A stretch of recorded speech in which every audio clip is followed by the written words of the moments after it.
Let's talk about something that was trending today, hydroxychloroquine. It's an anti-malarial drug. India makes a lot of it. And suddenly the whole world wants it, including US President Donald Trump. Only he doesn't know how to ask properly. So he issues threats. Our cover story tonight is about a president who is disconnected with reality. A president who is failing miserably. A president who was in denial about this pandemic. Things became so bad that a Russian military plane landed in America with medical supplies made by a company that the US had sanctioned. Donald Trump is in no position to dictate terms, not at home, not abroad, certainly not to India. And yet he threatens retaliation if his quote-unquote request is not honored. So tonight, we will tell you why Donald Trump may be single-handedly responsible for America's crisis and how lack of leadership is making a superpower bite the dust.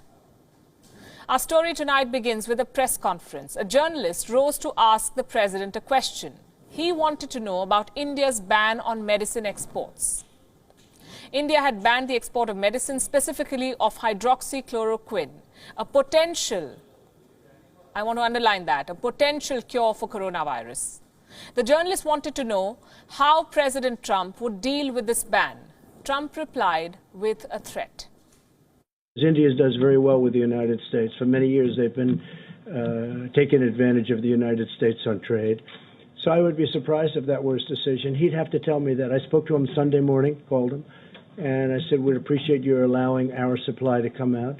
If he doesn't allow it to come out, that would be okay. But, of course, there may be retaliation. Why wouldn't there be?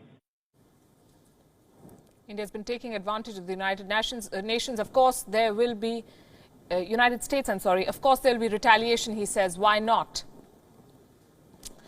A retaliation, that is what the US president is threatening. First, a botched up response, and now such bluster. America has more than 370,000 cases of the coronavirus, the highest in the world. They're failing miserably at controlling the Wuhan virus, and now Donald Trump is looking for a fall guy.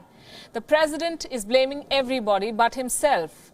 Trump wants to show that he is in control. Unfortunately for him, not many believe this. Plus, the records do him no favor. It turns out that the Trump administration knew about the coronavirus threat. They were warned well in advance, as far back as January. They sat on the information. The New York Times carried a story today. It talks about a memo written by a top White House advisor. This memo warned the Trump administration of the threat of the Wuhan virus. And it said this very clearly. If the coronavirus outbreak is ignored, the United States could lose trillions of dollars. The memo said that the lives of millions of Americans are at risk. It was written by a man called Peter Navarro on the 29th of January, more than 2 months ago. He is Donald Trump's advisor on trade, but Trump is his own advisor. So Mr. Navarro's warning fell on deaf ears. About 2 weeks after he wrote this warning, Trump was asked about the Wuhan virus. How will America fight it? Do you know what the president said? I'd much rather you heard it from him. Listen to this. Now, the virus that we're talking about having to do, a lot of people think that goes away in April with the heat, as the heat comes in. Typically, that will go away in April. We're in great shape, though. We have 11 cases, and many of them are in good shape now. It will go away in April, he said. Well, we are in April now, and so is the Wuhan virus. And thousands of people are sick and dying. On this show, we've been exposing China's criminal negligence. Tonight, we must add that Donald Trump acted too late. This too is negligence, and it's criminal. Americans should hold their president accountable. The warnings were there. The damage should have been contained, but Mr. Trump chose to believe a myth. Now his country is suffering. This crisis has exposed the US leadership or the lack of it.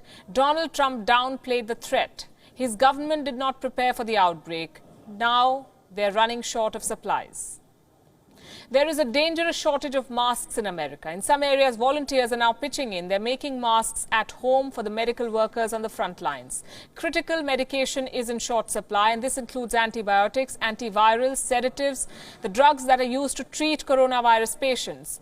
Trump is facing a backlash. And what is he doing in response? He's bullying allies, demanding supplies, else there will be retaliation, he says.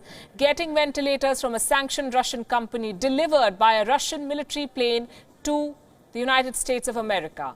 What the world is calling a threat to India is in fact this president's frustration. Donald Trump believes he can force any country to sell him critical supplies. Well, here are some facts that we must all know.